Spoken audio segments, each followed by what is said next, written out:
sereno e tranquilo, sinto descanso neste viver. Isto devo a um amigo, e só por ele eu pude obter. Ele é Jesus, meu amigo, meu Senhor, o Salvador. Só por ele ganhei a vida eterna com Deus, com Deus. Triste foi sua história, levado à cruz sem pecado algum. Só porque me amou, morreu por mim e não hesitou. Ele é Jesus, meu amigo, meu Senhor, o Salvador. Só por ele ganhei a vida eterna com Deus, com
A paz de Cristo. Como é que tá os irmãos? Foi bom a nossa primeira reunião. Graças a Deus, assim, alguns irmãos que não puderam ir por estarem resfriados, alguns problemas de saúde, mas graças a Deus, 2 ou 3, graças a Deus os irmãos estiveram no primeiro culto, buscando ao Senhor, domingo ao mesmo horário, às 19 horas. Espero vocês para o nosso seminário de base, nosso seminário teológico. E se Deus quiser, Deus vai nos abençoar. Já está chegando a hora de chegar uma vacina aí. a gente poder se abraçar, poder fazer o nosso café da manhã, nossa comunhão, estarmos juntos. Domingo foi uma experiência, tivemos um bom período de palavra, muita pregação, muito ensino, praticamente os 2 capítulos de 1 Samuel, 26 e 27. Ainda vamos continuar um pouquinho esse domingo falando ainda, mas os irmãos tenham paz, eu não vou prolongar como eu prolonguei, o relógio lá estava sem a bateria, acabou que ninguém me avisou, mas foi bom. Eu estava pensando que nunca é demais estudar a palavra de Deus, tá bom? Espero os irmãos, todos fiquem na paz, agradeço os irmãos pela contribuição, a fidelidade dos irmãos. Os irmãos viram como é que a igreja está, tudo higienizado, que Deus possa nos abençoar. Vamos nos preparar para o batismo, ainda vamos ainda relembrar, os irmãos vão passar pelas águas, ainda algumas coisas aí, se Deus quiser, amém? Todos fiquem na paz aí, mando lembrança a todos, estou orando pelos irmãos, pela restauração, pela renovação. A gente não pode deixar de ir ao templo, a ceia do Senhor que nós comemos, foi muito bom. Isso aí ajuda-nos a nos manter no caminho, na presença do Senhor, com oração, procurando obedecer a palavra de Cristo. Amém? Eu quero dividir um texto com os irmãos aqui, não vou me prolongar muito. A mensagem de domingo já está no YouTube. Praticamente quem foi, não sei se um sinal que alguém gostou é que os irmãos querem ouvir de novo a mensagem. É interessante isso, mas quem quer rever os estudos, é bom olhar lá, está lá no YouTube. Não vou colocar todas as mensagens, a maioria dos irmãos, 90 e poucos % já estão indo ao templo. Graças a Deus, a gente está com bastante espaço, bastante segurança, álcool gel, máscara, e vamos caminhando aí, em nome de Jesus. Colossenses capítulo 3, do versículo 12 ao versículo 17, o apóstolo Paulo diz assim: revesti-vos, pois, como eleito de Deus, santos e amados, de ternos afetos, de misericórdia, de bondade, de humildade, de mansidão, de longanimidade. Suportai-vos uns aos outros, perdoai-vos mutuamente, caso alguém tenha motivo de queixa contra outro. Assim como o Senhor vos perdoou, assim também vós perdoai-vos. Amém? Senhor, fala ao nosso coração, abençoa-nos, obrigado, Senhor, por cada culto, fortalece meus irmãos, guarda-nos, ó Deus, e livra-nos de todo mal, em nome de Jesus. E os santos do Senhor digam amém. O apóstolo Paulo, ele chama a igreja, aos irmãos de Colosso, a viverem as virtudes da vida cristã, os valores da vida cristã. E o versículo 12, que é o versículo de início aí, de partida desse comentário que Paulo fala, de cultivar a vida cristã, Paulo fala desse ponto positivo, ele começa a falar positivamente, ele diz, eleitos de Deus, ele diz assim, pois como eleito de Deus, santos e amados, de ternos afetos, de misericórdia, de bondade, de humildade, de mansidão e de longanimidade. Paulo aqui, ele usa duas expressões que tem que ter essa marca na vida da igreja de Cristo, que é uma igreja santa, e amados. Ele usa essa expressão, santos e amados. Os eleitos, os santos, deveriam ter atitudes diferentes. Alguém que é separado, alguém que vive uma vida santa, ele procura ter uma vida diferente, não uma vida melhor. Não somos melhores do que ninguém. Por sermos cristãos, não quer dizer que a gente é melhor do que ninguém. Significa que nós somos diferentes. Nosso chamado a uma vida com Cristo, nosso chamado de uma vida santa, de uma vida separada, para viver para Jesus, para viver para Cristo, e vivemos numa comunidade, e vivemos em uma assembleia, junto com os irmãos. Eram títulos do povo de Deus. Como se você for lá em Lucas capítulo 23, Lucas 23, versículo de número 35, diz assim: o povo estava ali e tudo observava. Também as autoridades zombavam e diziam: salvou os outros e a si mesmo,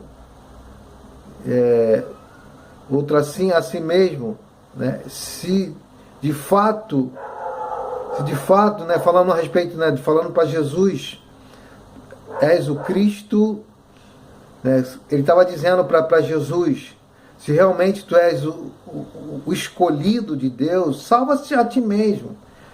Mas aqui, né, ele usa a expressão, né, do próprio Jesus, o Cristo de Deus, o escolhido. Porque escolhido era uma expressão daqueles que pertenciam a Deus, daqueles que pertenciam à descendência de Abraão, Isaac, Jacó, daqueles que Deus tinha separado, escolhido desde lá do Egito, para servir a Ele, para adorar a Ele, para estar na presença dEle. Então essa era uma expressão. Aqui em Marcos 1, no batismo de Jesus, versículo 24, Marcos 1, 24, diz assim, todos acharam? Marcos 1, versículo 24. Que temos nós contigo, Jesus Nazareno? Aqui não é o batismo, não, aqui é um endemoniado, né? Um espírito maligno. E o que temos contigo, Jesus Nazareno? Vieste para perder-nos? Quer dizer, bem sei que és o Santo de Deus. Então eles viam, eram virtudes. E se Jesus tinha essas virtudes, os seus filhos também devem ter. A sua igreja também deve ter. Como os filhos de Deus. Em Mateus capítulo 3,17, no batismo, né, diz assim, no batismo de Jesus, diz assim: houve uma voz do céu que dizia: este é meu filho amado, em quem me comprazo. O próprio Deus do céu, né, na hora do batismo, o céu se abre, ouve-se uma voz, João ouve aquela voz, Jesus diz: este é meu filho amado, porque são expressões e virtudes, os valores da vida cristã, daqueles que seguem o caminho da vida cristã. Todos os eleitos santos e amados de Deus devem se comportar como cristãos. Se alguém não tem essas virtudes, de uma virtude de santo, aí você tem que questionar se é ou se não é, porque o cristão é diferente, não é melhor, mas ele é diferente no seu modo, no seu estilo de vida. Não tem como alguém tentar ser cristão. Ou alguém é, ou alguém não é. Ou alguém é sal ou não é. Ou alguém é luz ou não é. As atitudes revelam a vida cristã. Eles são semelhantes a Cristo. A primeira vez, lá no livro de Atos, houve uma expressão em Antioquia, se eu não me engano, que os cristãos, a primeira vez há a expressão dessa palavra cristãos. É como se fosse aquela Coca-Cola grande e a gente aquela Coca-Colazinha pequenininha. Nós somos imitadores, nós somos igual ao nosso irmão mais velho, que é Cristo, nosso irmão primogênito. Nós estamos ligados na videira, a videira é o Pai, e o Pai é que passa a seiva, para que a gente venha dar frutos. Depois nós vamos falar um pouquinho sobre isso. Quais seriam as virtudes de alguém que é santo? Como é que você dá para saber isso? Claro, a árvore tem que produzir frutos. Não é isso que Jesus disse? Então, quais são esses frutos? Bondade, mansidão, não é isso que ele fala lá? Não é isso? Misericórdia, bondade, humildade, mansidão, longanimidade. Todos esses frutos aqui, bondade, mansidão, longanimidade, são frutos do Espírito. E como alguém pode dizer que faz parte da igreja, que está ligado na videira e não produz esses frutos? Fazem parte de quem está ligado na videira, que é o Pai.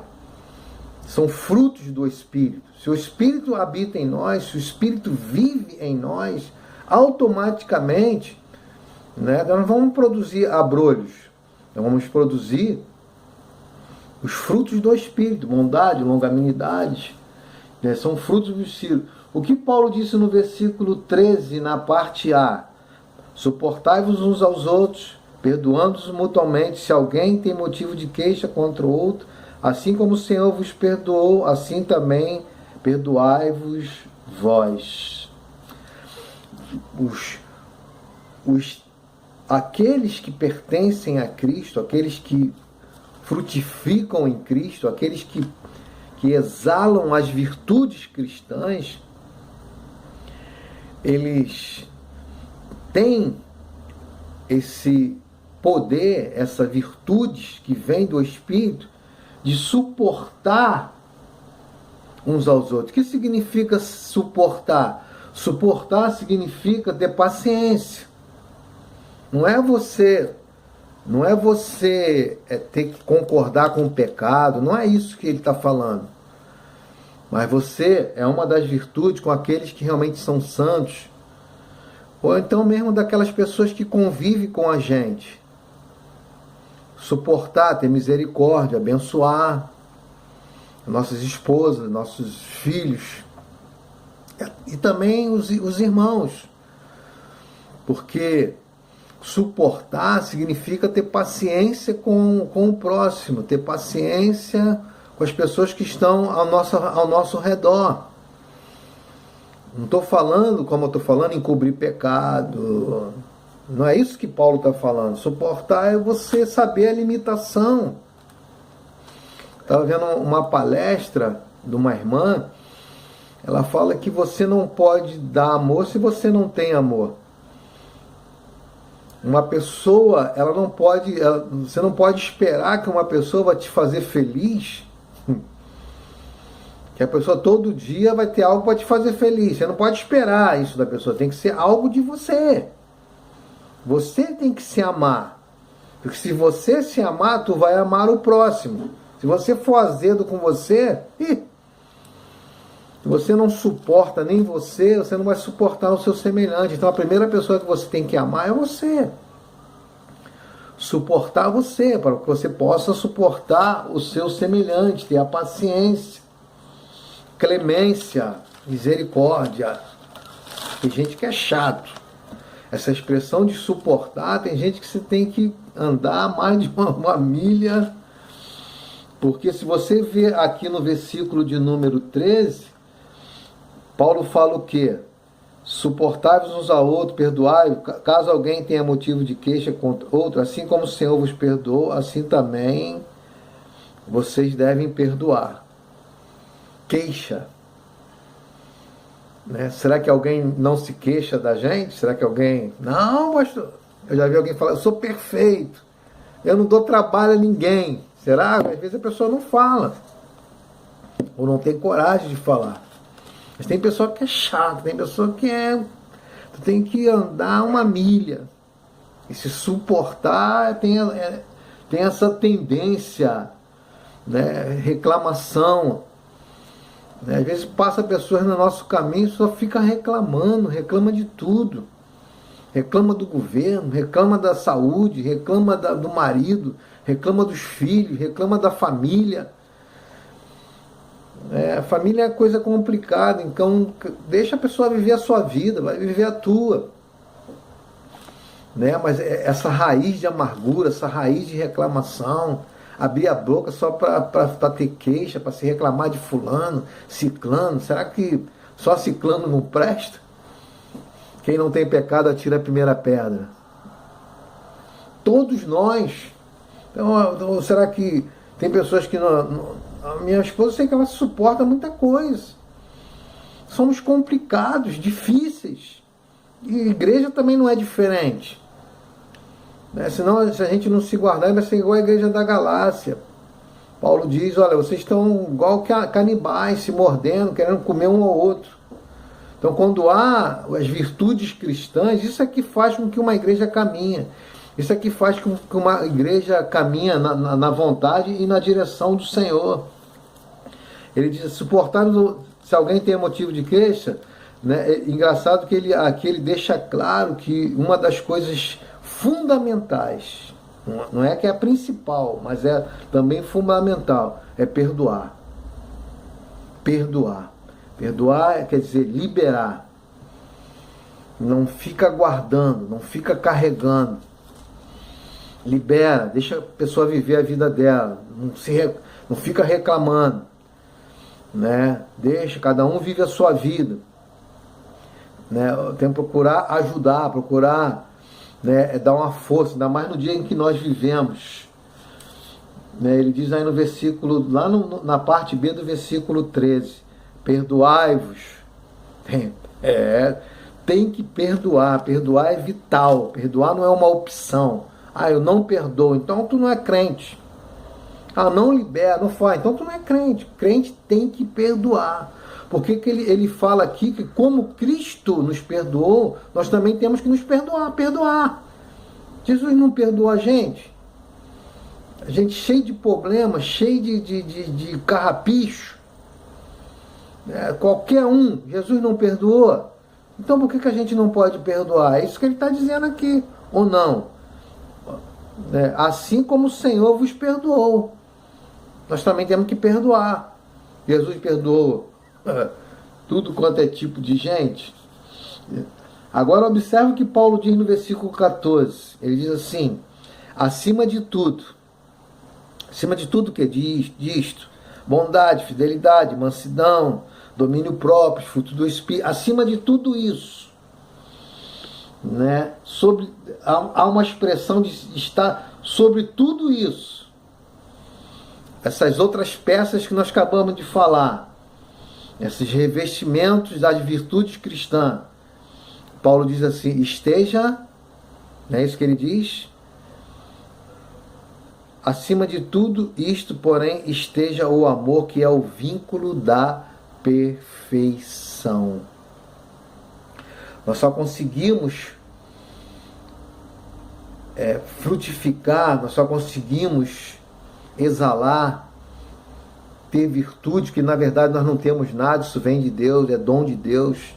Quando fazemos a bondade, como temos misericórdia, não é nada que vem da gente, porque pela gente mesmo, a gente é olho por olho, dente por dente, mas quando vem do Espírito, né, e o amor, ele conecta todas essas coisas. Quem ama automaticamente tem a bondade, fidelidade, mansidão, domínio próprio. O amor é a fonte de tudo.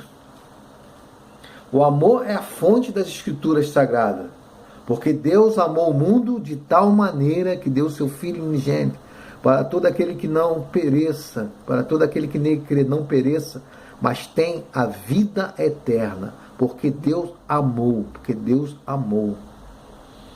É a expressão máxima da vida cristã, a virtude mais linda da vida cristã é o amor. Quem não ama não exala a Deus. Quem não ama nunca vai expressar os frutos do Espírito de Deus. Quando você vê alguém expressar os frutos do Espírito de Deus, é porque ele ama. Ele passa perto de alguém que é um mendigo, ele tem misericórdia. Pessoas que fizeram mal a ele, que talvez está numa situação difícil, você olha, no vez de você se agradar, você tem misericórdia. O que Jesus fez lá na cruz? Quando ele olha para baixo, aqueles soldados cuspiram, bateram nele, aquele povo crucifica, ele diz, Pai, perdoa, eles não fazem o que fazem. Aquilo ali é uma expressão de amor. O amor, Paulo diz aqui, ele diz aqui, é o vínculo da perfeição. João, lá no livro de 1 João, no capítulo 4, versículo 7 ao 21, a galeria que ele só fala de amor, mas ele deixa claro ali que Deus é amor. E quem não ama, não tem Deus. Quando nós recebemos a Cristo, nós recebemos a Cristo para amar. Eu acho que é uma das dizeres aí do metanoia, aí esse trabalho que o pastor Silas faz, né, amando para amar, mais ou menos, é uma expressão mais ou menos assim, porque isso é uma expressão bíblica. Se eu amo, eu vou amar, se eu perdoo, eu vou perdoar automaticamente, mas o vínculo da perfeição, né, o que conecta todas essas coisas é o amor, que o amor é que faz com que alguém seja perfeito. Não é que alguém seja perfeito, né? Ninguém consegue ser perfeito sem a vontade de Deus. Quer dizer, o amor é a palavra que nos chama à perfeição. Se alguém quer ser perfeito, ele tem que aprender a amar. Eu conheço um rapaz, ele não é cristão. Só reclama da família, só fala da família. Paulo diz, o perdão produz no coração o quê? Versículo 15.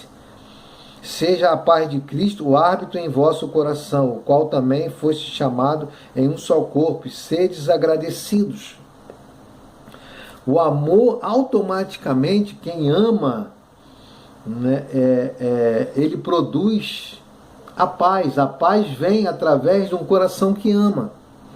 Quem ama tem um coração, né, no seu coração tem a paz, não faz mal, não trai, não mente, não engana, não fala mal, né, não fala mal do seu semelhante, né, não persegue ninguém, não tira proveito, né, não tira proveito, porque a coisa mais importante no cristianismo é alguém amar a Cristo.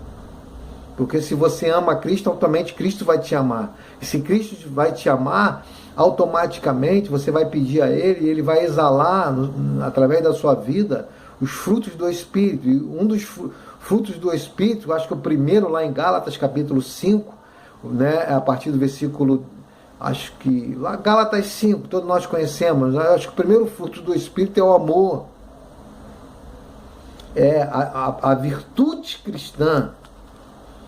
Tem gente que tem essas virtudes assim, tem irmãos que chega perto e você sente o amor, tem irmãos que você chega perto e você sente a bondade, a fidelidade. Ali na igreja local, eu louvo a Deus, são pessoas maravilhosas, são pessoas assim, de virtudes, abençoadoras, que é o bem da igreja, que é o bem dos irmãos, se preocupa com os irmãos, tem um zelo pela igreja. Eu louvo a Deus pela tua vida. As pessoas percebem isso, as pessoas notam isso. Não é que você é melhor, não é que você está querendo bajular, é algo que está em você, é inerente a você. Faz parte da tua vida, do chamado de Deus na tua vida. Pessoas maravilhosas, vocês são assim, eu louvo a Deus pela tua vida. Quer dizer, o amor é o único vínculo que produz a perfeição, que produz esses frutos do Espírito. É através do amor. Quer dizer, quem ama obedece a palavra de Cristo. Ah, não vou fazer não, isso aqui é difícil demais para mim. Então você não obedece a palavra. Jesus manda você amar.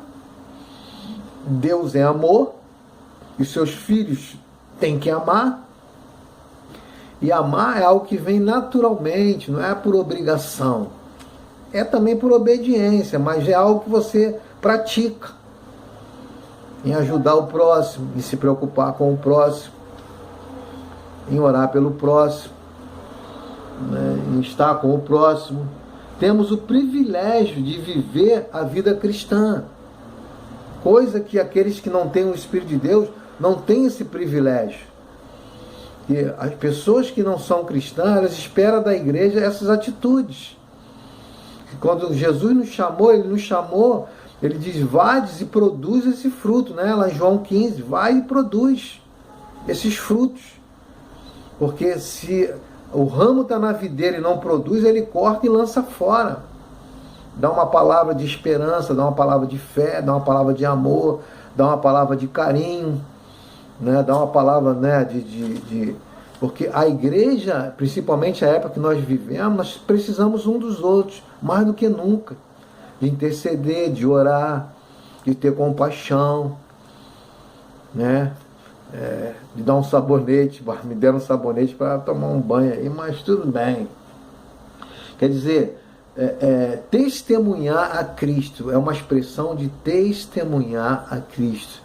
Que sejamos uma igreja que ama a Cristo, que testemunha a Cristo, que tenha as virtudes de Cristo, que tenha paz, que Deus aumente paz no teu coração, né? Que Deus cure, Deus te renove as tuas forças, que Deus te dê esperança, e não perder a esperança, não perder a fé, se abraçar a Cristo, buscar a Cristo, estar aos pés de Cristo, saber que nós não vivemos sem Jesus, nós não respiramos sem Jesus, a gente não pode esquecer isso, Ele é a nossa esperança, Ele é o nosso amado da nossa alma, Ele é o nosso amado, Ele é o nosso cavaleiro lá do Apocalipse, Ele é a nossa única esperança para nossos filhos e para a nossa geração.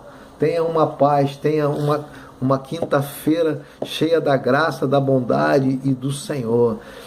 Espero vocês lá domingo às 19 horas para a gente fazer um culto maravilhoso, para a gente orar uns pelos outros, para a gente interceder uns pelos outros. Que Deus dê uma semana cheia de paz, alegria, gozo no Espírito Santo, que toda essa angústia, toda essa perturbação, todo espírito ruim, tudo que tem tirado a tua paz, tudo que tem tirado a tua alegria, sai em nome de Jesus, e que o amor de Deus, de Cristo, que Jesus invada o teu coração, a tua família, que você tenha prazer na tua família, prazer nos teus filhos, nos teus irmãos, na tua casa, em tudo que Deus tem te dado, que Deus possa te abençoar rica e abundantemente. Tenha uma boa semana em Cristo Jesus, que o amor de Deus, a graça, as doces consolações do Espírito Santo sejam com todo, desde agora e para todos sempre, e os amados do Senhor digam amém. Até mais.